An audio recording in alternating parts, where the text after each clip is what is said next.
Hello everyone, welcome back. Welcome to session three's lesson. Today is really fun. Today we will be learning how to create our own game from beginning to end. Now I believe last week you would have used a game kit, so this one here, Gamefroot Classic Template, which is really fun. However, I want you to create your own background this time, your own character, your own way to start and finish. Your teachers have a checklist, which they will be handing out to you, which has all the things that are required of you. As I just mentioned, there will be create your own character, make sure your character works, that's a big one, a start and finishing section, a background, 2 obstacles for your character, and I want you to practice your game. I want you to be creative and use your imagination and find different things that you can do and teach other peers in your class during the reflection time. It's a lot of fun. I am not a coder, I am not a big game player, and I was able to do this, so I believe in all of you that you can do it too. So I believe last week you would have made your own Gamefroot accounts. So once you're logged in, this is the home screen when you're on a new game, sorry. So instead of clicking the game kit, we want to click new blank game, which gives us a new blank game. So here on the left-hand side, where last week we could pick a character, a background, and all the other things, it's gone. There's nothing there because we're on a new game. So what we want to do is download all of those options for ourselves. One day you will be able to code and make them all yourselves, but for now it's easier to download them, use them, and then we can be more creative with all the options that we've been given. So in order to do that, we want to click Explore Marketplace. Now in the marketplace, there's all different packs that we can use. These packs include the characters, the backgrounds, the terrain, which is where the character walks on, and all those sort of things. So for this example, I'm just going to download the Gamefroot Classic Pack. The reason for that is it's got so many things already included. It's got these tile maps, objects, it's got different words that we can use, different characters. They're all so cool. So many different things, backgrounds, and most importantly, the scripts. Now, the scripts is also the coding.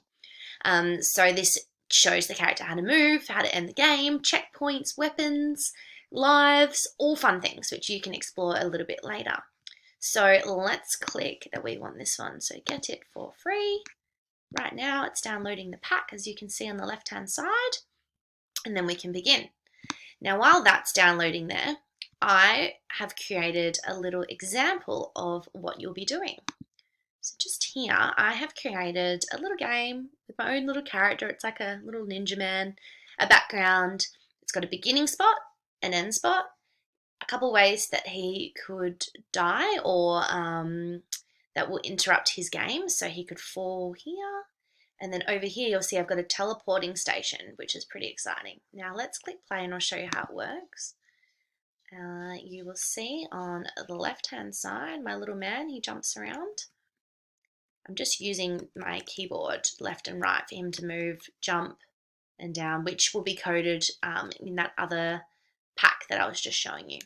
So we're going to collect some coins, try not to fall through the gaps. Let's go in here and get these coins before we get up to the checkpoint. However, you can see he can't reach the checkpoint. So what I have put here is this teleporting station. As soon as he touches that, he goes back to the beginning. I believe there's a way that teleporting station can take you to another spot, so perhaps back up here, but I haven't worked that one out yet, so maybe you can have a try.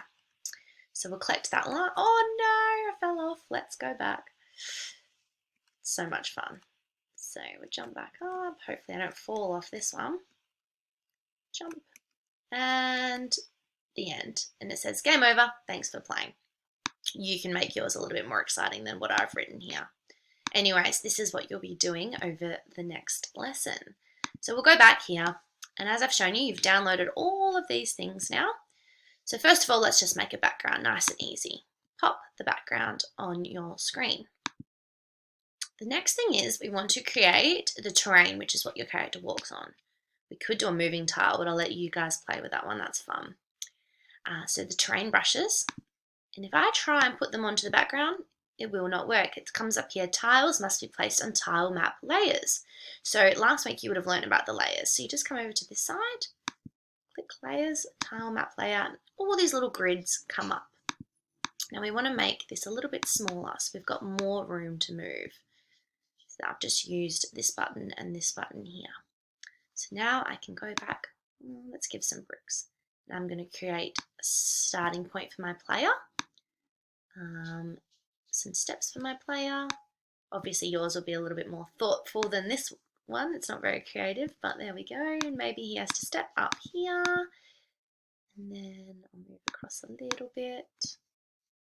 And then maybe he ends right there. That can be where my checkpoint is, on there. Now, here we have the background. We have the walking space, but we don't have a character.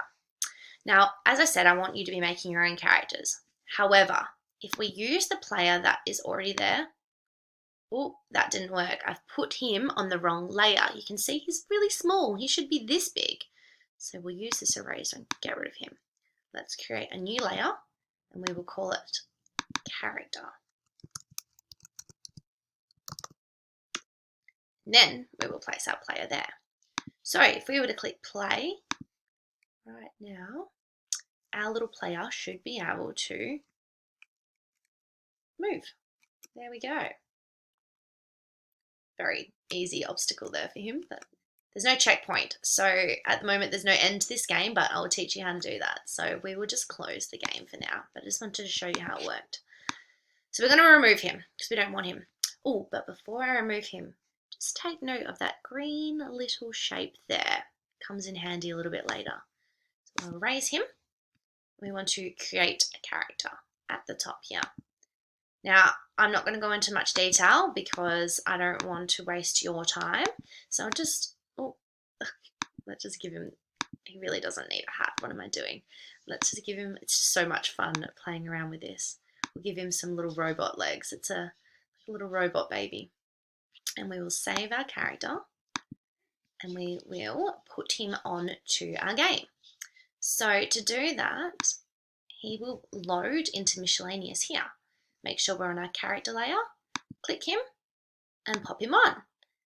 Now remember I said take note of that little box. See how it's white? Do you remember what colour it was before? I'll show you what that means. If we click play, even though our little character doesn't have arms, he does have legs, so he should be able to move. But he doesn't, no matter what I click. That's annoying, so we need it to move. So we'll hop back out of this game with no ending at the moment. We'll close that and we will go into the coding section. This is where it's fun. You can see all the things that the characters and the blocks can do. So we want to find the section that says characters and we want the green one. If any of you remembered what the other character had on there, it was a green box, and we're going to pop that on our character. So now he has the same code as that other character. Now we're going to click play. He moves, woohoo! Jumping around without his arms. Cool, so now we've got a player that moves on a background and it's got a platform to walk on. Now we want to do an end point. Now at the top here, you've got 1. You want to create a second level. This isn't actually a level that the character will play. This will be an end game, but you can definitely create another level that your character can play with a whole new background, with new obstacles, with everything. It's so much fun. There's so many things you can do. But for now, we just want to say end game.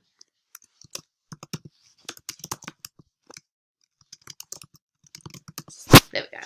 End game, well done, but you can play around with that. So that means when your player reaches the end point, which we're about to create, that will come up. So we'll go back to his little level.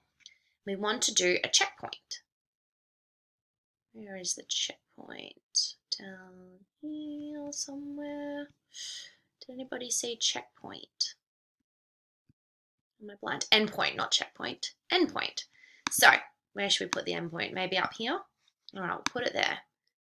So now you can see it's got a little code, so it does know what to do, and it's going to go into that next level, hopefully. Oh no, I've moved the background. When the player gets there, let's just put that back there, and we will click play. Are we ready? This is our first little game in 10 minutes.